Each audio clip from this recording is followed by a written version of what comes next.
From the School of Communication at American University in Washington, D.C., this is Media in the Mix, a space where we explore topics in communication at the intersection of social justice, tech and innovation, and popular culture.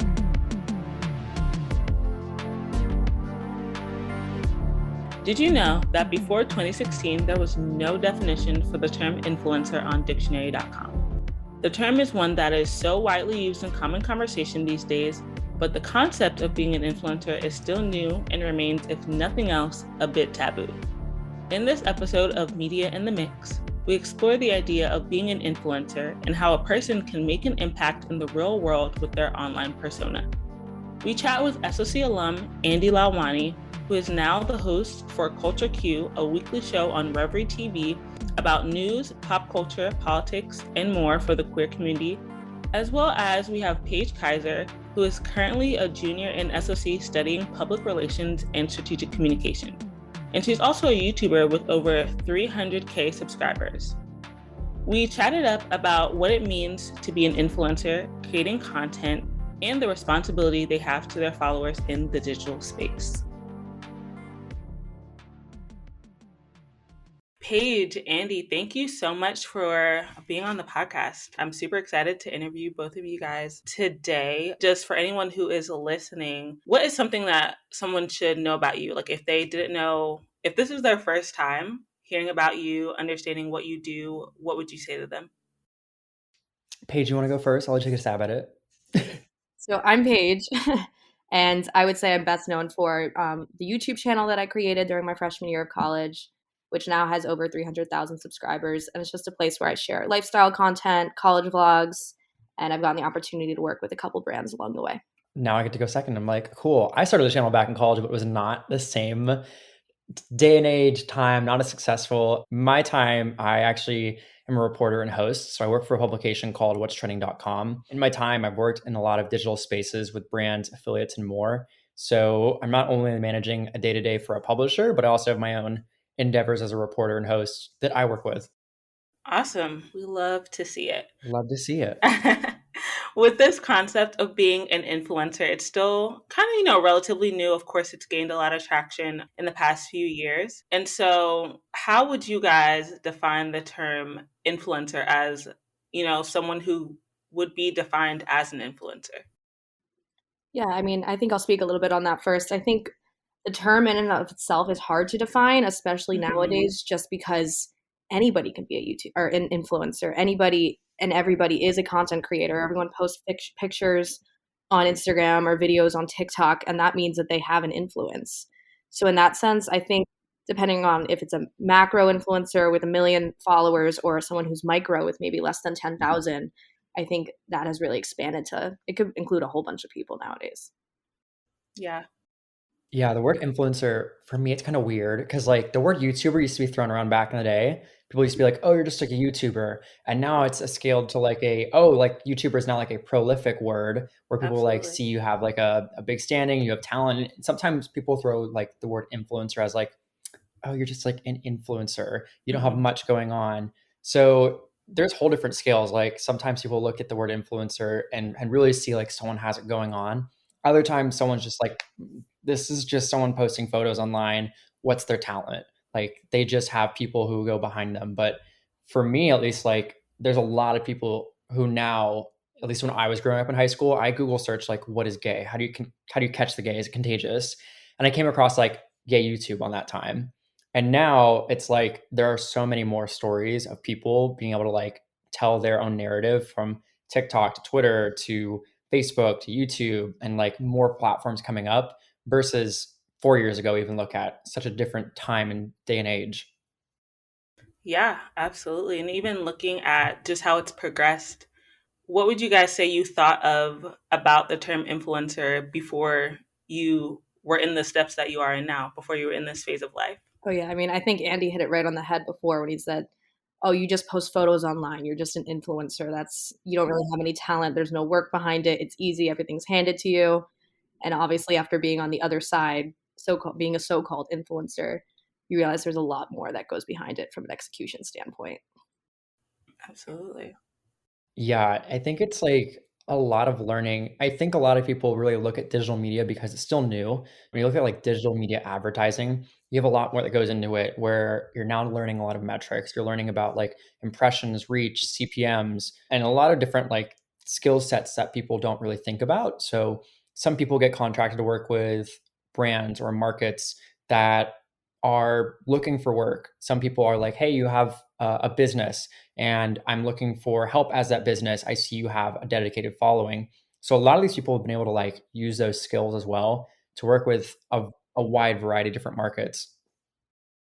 Yeah, and with that, what would you say, or how would you say you guys use those skills that you've learned or that you've acquired in your everyday?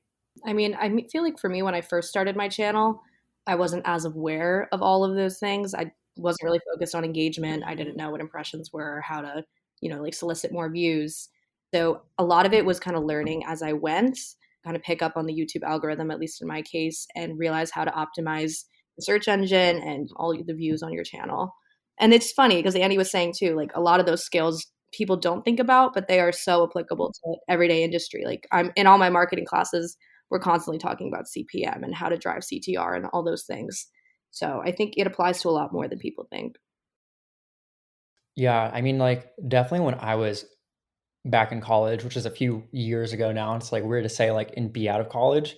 I remember like being in SOC, doing all the things, like learning my best. And I was in the film major program. And at that time, like still as it is now, the word like influencer marketing or digital marketing is so new. So when I Yeah. focused like a lot of film, cameras, tech, and I was like, I'm focused in digital, media. And everyone's like, I don't understand. I don't work at Nat Geo. I don't work at Animal Hmm. Planet. You tell me you want to make videos online and short form content. And I was like, yeah, get at me. Like, what do you want?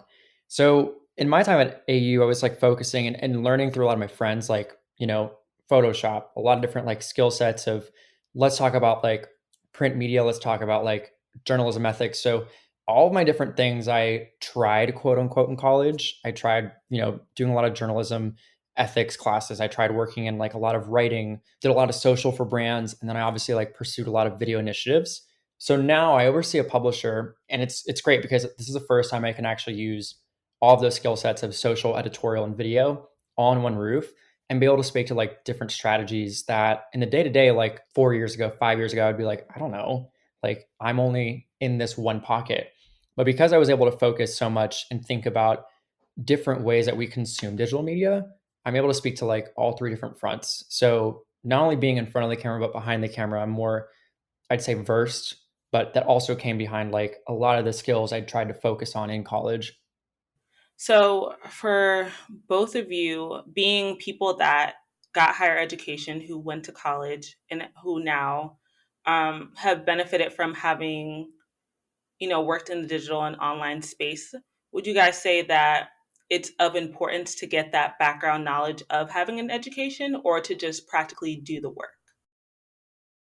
That's a really good question. I feel like if you can do it so that you can just create a portfolio, put something together yourself and never have to go to college, then or pursue higher education, I think honestly in this kind of space that's fine and that's doable and it could work out for you. While I'm interested in media and the digital space and influencer marketing, I don't want that to be the only thing I can do. I don't want it to limit me in that sense. So higher education was worth it for me just so I could have more opportunities when I leave college. But I think someone could very well work on it on their own and they're at their home, like DIY it basically, and not have to pursue higher education. Yeah, portfolio is really, really helpful. Like a lot of people don't learn until they're like in the situation where you're still trying to figure out what to do. Like there are times we've all sat and be like, I think I understand. I'm not sure. And that's where the real learning comes in. When it comes to like a higher education, not everyone has the chance to get a degree or go pursue any form, which is, something that's really thankful for a lot of us to go to AU. When I was in my time in American, I definitely had some years where I was like, I'm in a slump. I kind of know what I'm doing. I feel like the oddball of the class, but there are specific niches where I found in SOC or other territories, I was like, this helps me as a whole. My best class, I'd probably say I took at AU. One of them was called negotiation, like the skills and tactics of negotiation. Other one was called leading high performance teams. In those two things, you have a mix of like I took a CoGod plus SOC route where I started to learn more about like rights acquisitions and digital media in general. So you think of the strategy when like people are asking, I want this one little piece of content. If you think about the strategy behind it as a communications perspective, everyone wants to put content everywhere. What is the most way you can maximize that? The CoGod side of me thought of like, okay, I need the most money for this. I need the licensing rights. I need the exclusivity rights when I'm working with anyone, whether it's for myself or specific brands or even just yourself in general. Like, what rights do you have? So that's the interesting part is like the creative side kicks in, but there's also the, I'd say, agency side of yourself that you have to remember. And I think that's the big thing. Like, a lot of people forget that you are a walking billboard as a person in your own field, whether you have what you Mhm. think is an influence or not. You have a lot of things that people ask you to do. And you're like, well, what are my rights? Do I need to do this? And what can I walk away from? Yeah, that's really good, especially in terms of like learning this new space. If it's one piece of advice that you guys could give to students or really anyone who is looking to kind of, if you will, follow in your footsteps, what would it be?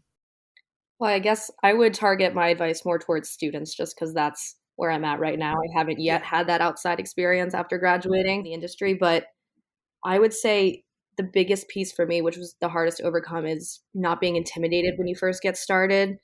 Everyone has to start from the bottom. Everyone has to start with 0 followers, subscribers, whatever it is. And it can be disheartening to put all your work, put all this creative work and energy into a project and then have it not get the results or the views or the likes that you wanted it to. I definitely had, it took me a while before I actually had a successful video, probably a couple months. So, in that sense, I would say you have to stick with it. You have to be passionate about it.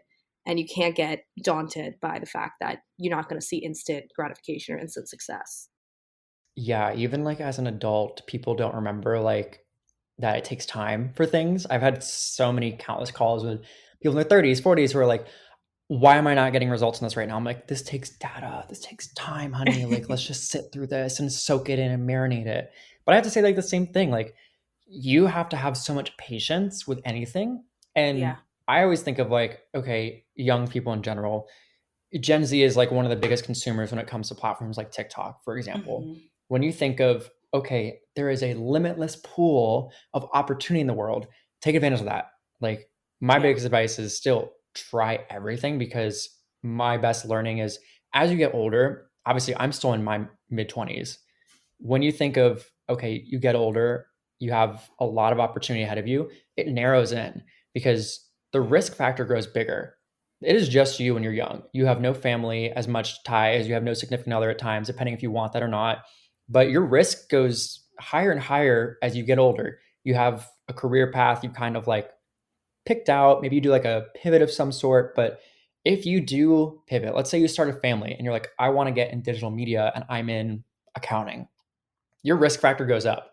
Maybe you're with your significant other, maybe a household income, maybe you have children, whatever it is around you, you have a lot less risk being in college to try something. And whether you're scared or not, it takes time. But just remember, like being in digital media, those skills are so, as we said, like applicable to different markets. You have so many things that you get to touch that you can take to other industries. Obviously, this is a unique territory in influencer marketing, digital marketing, OTT platforms, and more. Like media in general is so versatile. So these skills are not just like, again, a one size fits all, but you can take them, whether it's a sprinkle, whether it's like a good chunk to any other place. But I'd say like, don't be afraid to go take that risk when you're young. I love what both of you guys said about, risk and just having patience. And, it takes time. It really does. And so, kind of going off of that, I was wondering if you guys could share that video, that post, that piece of content that kind of, set it off for you, that made you see that you could do it. It could be something that was super successful, or it could be something where you were just really proud of it and you were like, this is what I want to do for, for the foreseeable future. Totally. I remember mine like it was yesterday. It was one of the best days of my life. I had been posting videos for a little while, like senior year of high school, I'd say. And Hmm. finally, I went to college and I knew I wanted to do this move-in vlog because it was very niche in the category that I'm in, very big. So I was like, okay, this is going to be it. Posted it. And almost overnight, I think I went from 2,000 subscribers to like 20,000 subscribers. which Wow. was crazy. Of course, like that's such a huge gain. Everyone's like, oh my God, the success came in a blink of an eye. They didn't see all the work that all the failed videos that went up before that. But still, that was the first time I knew in myself. I was like, I could actually do this. I think I could continue posting. People like these videos. Mhm. And it was just like the best feeling. Yeah, I definitely remember that video where you're like, you feel the instant gratification. I had my first video ever published on my channel when I was actively pursuing that, which as an adult, it's harder when you like get more opportunity and you're like, what is making me money right now? I made videos in college consistently and it was fun. And it was also stressful, like every week by week, like making something and failing at something. But the first video off the bat had like quite a few thousand views. And my first video online was like DC college girls explain like slang. And I was just like, I'm just gonna go talk to my friends. Like when I moved into college, all these people were like saying like hella and like bet. And I'm like, what is that? Like, who are you? I am from middle of nowhere, Pennsylvania. Please explain to me all these things. So I was just talking to my friends and I got a lot of like experience being able to like talk to a camera and learn how to make it like my best friend. So I got those experiences being able to talk to my friends and just have fun. But people on campus would be like, "Oh, you're the YouTube kid." And I was like, "I don't know who you are." Like, sure, like fine. And you'd have so many highs and lows when you're like making stuff, but like the biggest thing is when you're having fun and you're not even thinking about it as much of like what is the outcome of this, that's when I realized like this is just why I want to stick with it. I definitely had times where I was like figuring it out and putting so much work into it and being disappointed with the outcome.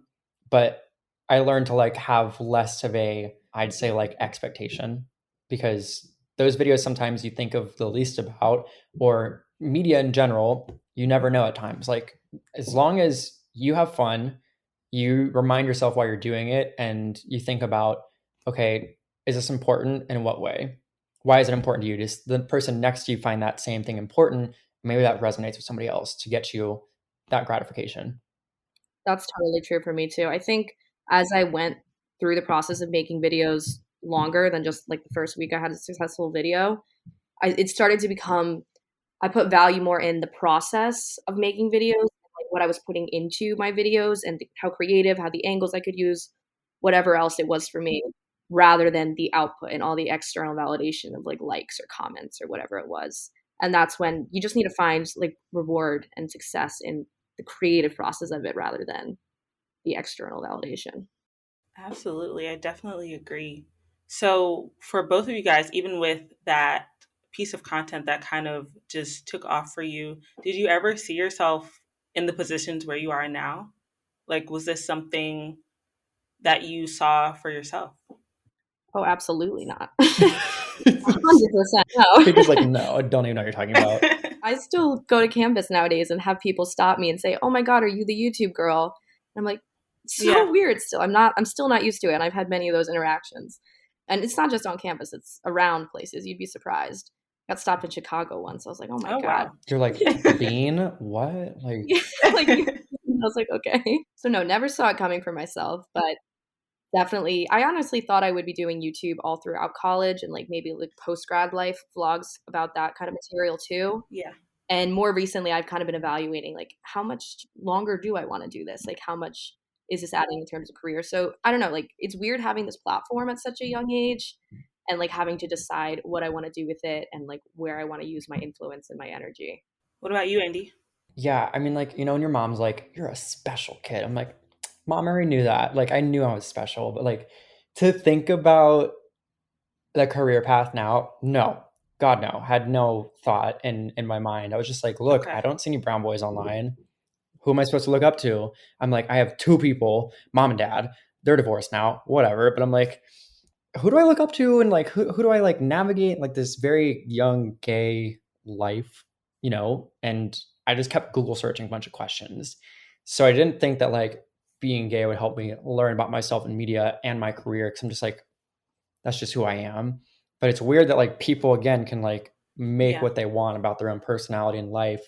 And media is constantly changing. So like it's Mhm. scary because what I thought of myself 5 years ago is now different from what I think of myself now. Like the landscape changes, your risk Mhm. changes, and how you see yourself changes based on the territories. Like again, there's highs and lows and everything. And I'm like, I'm more confident than like last year. Like, cool, great. But it's something I still never expected. So, and even with this not being what either of you guys expected or saw for yourselves, you kind of just fell into it. And so, with that, like over recent years, there's been a lot of talk about an influencer or a public figure's responsibility to the people that, who follow them. And so, do you think that influencers have a responsibility to their followers, even though following is by choice? That is such a good question. And that's one that I've been grappling with, especially as I've decided if I wanted to move forward with my channel or not. I mean, people don't really realize like the pressure that's behind it on having to deliver a video every week. And then I started getting all this pressure from fans or subscribers who wanted to see the videos come out now that represented me when I was like 2 years ago. Like they wanted to see fresh on the whole page. Like they're like, where are these vlogs? We missed this. And I'm totally a different person than I was 2 years ago. Like the vlogs aren't going to be the same, baby. I'm sorry. I had to like grapple, like, am I going to be fake on this video and pretend to be more like my freshman year self? Or am I going to be who I truly am now? Because when you're putting yourself out online, you're going to get perceived and hated on or whatever it is. So that was big for me. And I think to some extent, we owe our followers what they want to see because they do subscribe to us by choice. But to 100%. Another extent, I think we owe it to ourselves to be ourselves and post with authenticity. Yeah, following is a choice. If you don't like it, you can unfollow. Plain and simple, end of day. It's a choice. Obviously, there are private policies of every platform because you're in a public forum. It's a private-owned company. As long as you're agreeing to those terms, you're not violating those terms, cool, cute, fine, you're good. But when someone has to tell you, like, you should be doing this, it's like you have a choice. In marketing, every product in its state eventually dies. Like growing up, we all grow up at some point. We're not going to stay the same, as Paige said, like cute 18-year-old moving in with vlogs. Like you're like, I'm different now. I have a different subscriber base. I have different needs of my own. Like I'm in my whatever year of college, and y'all don't know I'm going to TDR on my lunch break, like trying to cram for this midterm. You guys just see like me doing fun stuff. So there is a moral responsibility. There's also realizing your audience and what they do want. How do you balance that? Absolutely. So even with all of that, there has been brand deals, partnerships, collaborations, and even misinformation at the hands of influencers online. And so I want you guys to speak a little bit to just the power of being an influencer, like what's at your hand. Even there might be people asking you to speak on certain topics that may or may not align with your platforms, or share your stance on something that you might not even want to share about. So can you guys speak a little bit about that power that you have online in a digital space? I mean, totally. I think brand deals and just sponsorships in general were the biggest thing I didn't see coming. Yeah. And didn't see for myself ever in a million years when I first started my channel. So, and you don't realize how much power comes along with that. Like these brands are giving you talking points. You're doing their advertising for them. And this is a channel that they've chosen to reach their followers with. So there's an extreme amount of power with that, in the sense of you need to remain true to yourself. You can't say yes to everything. You don't want to represent a brand that doesn't align with yourself, your channel, your values. And then also the social responsibility you were talking about. I remember through Black Lives Matter movement, people were leaving comments like, Paige, are you going to say something about this? I was getting DMs where people would say, hey, look, this person was affected. I'd really like you to say something on your channel. And even if it's just like one follower here or there, it's still like a demand. It's like you're any other brand, or it's just corporate responsibility, having a sense of social responsibility at this point. So that was definitely something I had to navigate too, is I do want to speak on this topic. I didn't know if my audience wanted to hear about it or not, but once they made it clear that this was something they were interested in, I was like, okay, it's time I say something. Yeah, I mean, like, you have to remember, end of every day, like, am I the person to lead this charge, or am I someone who's supporting this?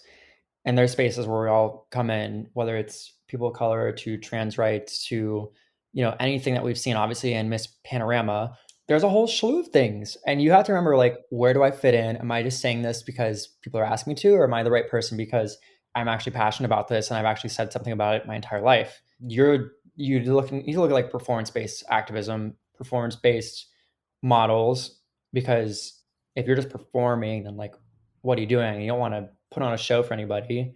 So it's finding the right place. And when it comes to money too, like when money talks, like it's scary, but then you have to remember like, okay, what is the dotted line? Like you can also ask for your terms and service of any agreement. So before you sign, you like see everything. You ask a lot of questions. Don't be afraid to ask questions.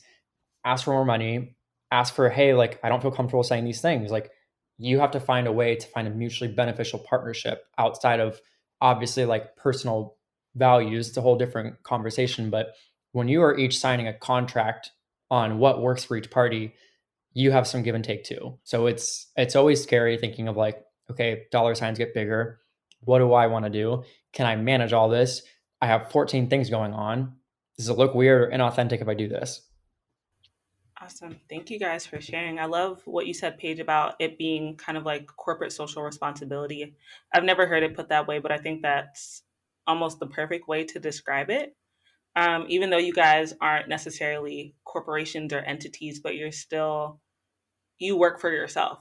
And so it's kind of like, what is my stance on this? How do I see this? How am I going to, not in a performative way, but how am I going to put out a PR statement that is representing who I am? You know? Exactly. And that's what consumers are expecting from their brands now, be it personal or professional brands. Yeah. So for you guys, there has been, and I'm sure you've heard of it, I'm sure you maybe even participated in it, this debate between an influencer and a content creator. And so I want to know from both of you, what would you say is the difference between the two, and how would you describe yourself?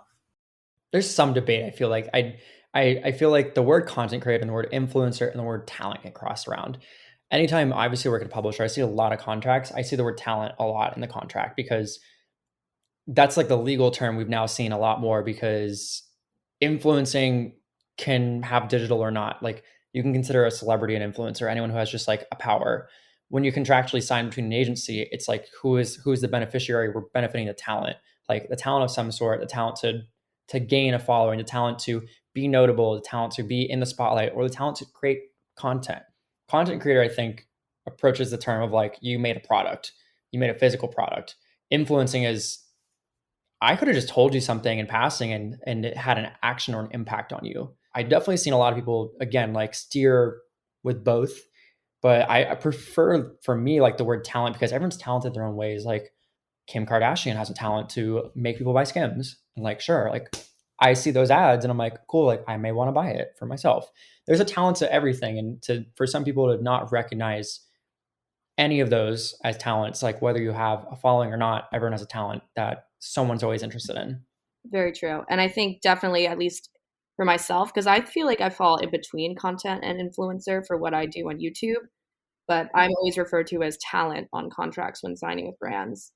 And I think in the Venn diagram, in the scheme of things, content creator is someone who makes, again, produces their own product, be it print or digital. And influencer doesn't necessarily do that. They can overlap, but more so they just maybe receive a product from a brand and, have an influence where they can try to promote it. For you guys, what is one thing that people might not know about being an influencer, whether it be the lifestyle that you live, your workflow, the opportunities? If you could share just one thing that people might not know from necessarily the content that you put out. I would say that it's not the full picture you're seeing online. And I try so hard to be as authentic and genuine as possible in my vlogs because I want to have that real connection with my community online. But still, people will make assumptions, people will presume things about my life. They meet me on campus, they think they know everything. They're like, "Oh, you're the YouTube girl." I'm like, "That's not my entire identity." I'm like, "Okay, geez, like don't put me in a box, man." And I think that's probably what happens the most. And now when I see other YouTubers and content creators or whatever it may be, influencers on Instagram, I'm always very cognizant of the fact I'm like, this is just what they're showing us. It's not necessarily everything. Yeah, I have to say mine's like kind of like a pivot, but I think when you get asked to do stuff, it's fast. Like when you get asked to do something, whenever someone as a friend even asks you like, "Hey, can you like help me move this one day?"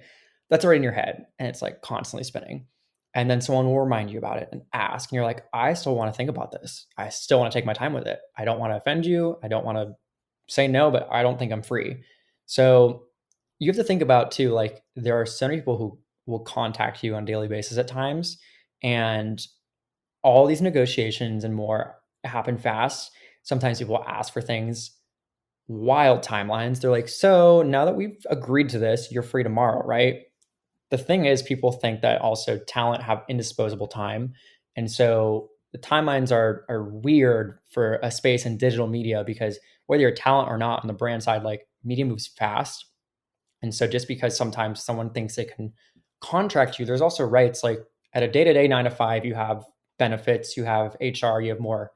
When you're by yourself, there are liabilities that happen, whether it's you contract someone on top of your contract or more. There's just so many more things you have to think about of like, can I do this? And is it going to happen without a domino effect falling? So I always think about that, at least. Like, there are so many things people don't know. They don't see the behind the scenes of like, we're about to do this thing, pull the lever, Kronk, like, let's go. And I'm just like, okay, give me some time. That's it. Like, Cool. And so, last question, where do you guys see your careers going from here? I know that's a very big question and you might not have all the answers, but I think that would be cool just to see, what you're doing now and even what you aspire to do, just so listeners who are, a part of the conversation, so that they know that there's more to your career than just what you present online, like you were alluding to earlier, Paige. Yeah, totally. And I mean, if you asked me this question a year ago, I would have said, I'm going to be a YouTuber for the next 4 years, probably do it after graduation for as long as I can. But asking me now, current Paige thinks that I'm probably not going to do YouTube forever. I would love to try to parlay some of the digital video editing skills into some other type of area. I don't know what it's going to be yet, but any other department, like advertising agency, would love to work in one, be an account executive, account management, and anywhere I can just try to use the digital and social media skills that I've kind of garnered already just through this thing that fell into my lap would be fantastic. So I don't hope to do YouTube or influencing forever per se, but I would love to work in a realm that still has those things and incorporates those things. honestly, I don't know. I don't know what happens from here. I mean, pandemic and all happened, and we all saw like the biggest shift in our lives. Like, if you told me 2 years ago what I'd be doing now, making videos from home for a publisher, teleprompter and all, lights that live in my living room, I'd be like, no, don't know her. And it's just wild. The life changes like everything. 5 years ago versus now, I can't recognize that person.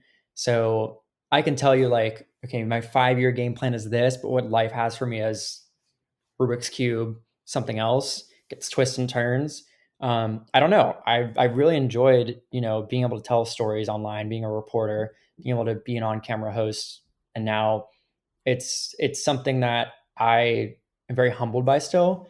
And I try not to like sit and be like, I'm the top 2% of whatever field. I'm like, things change fast. So just being grounded and having a plan financially, personally, all changes. And that's my biggest thing, is like just to stay grounded and just keep things low. Like, if things happen, cool, still live it on the DL. Like, I'm still bopping around and sitting at home on Friday nights watching movies. Not like anything's changed. I'm still the same old person. But in terms of what I know it's coming next, I don't know. And I'm just gonna, I guess, still be counting my blessings, thank the people around me, and just continue being Andy. Aw, I love that. I love that as well. Do you guys have anything that you wanted to add that we didn't get a chance to touch on? Honestly, I just say like, make sure you get outside. That's my thing. Like, online is a lot. Like, you are constantly on your phones and your devices, and we now are in about to be 2022. Make sure you go exercise, go for a walk. I feel like we're always on our devices. And if people forget about one thing, it's like we're always on something, but we literally talk to nobody. Like, I have my boyfriend in my apartment right now, but like, have I seen anybody else today? No. Did I feel like I talked to 50 people? Absolutely. Go outside. Go do something. And on that note, thank you guys so much for being a part of the podcast, for being a part of this episode. I really appreciated talking to you today. Of course. Thank you for having us. Yeah. Media in the Mix is a production from the School of Communication at American University. Our podcast is available for listening on Apple Podcasts, Spotify, Stitcher, Anchor, and wherever else you can stream podcasts. And be sure to follow us on Facebook, Instagram, Twitter, and LinkedIn to to see how our community is changing media one step at a time. Catch you on the next one.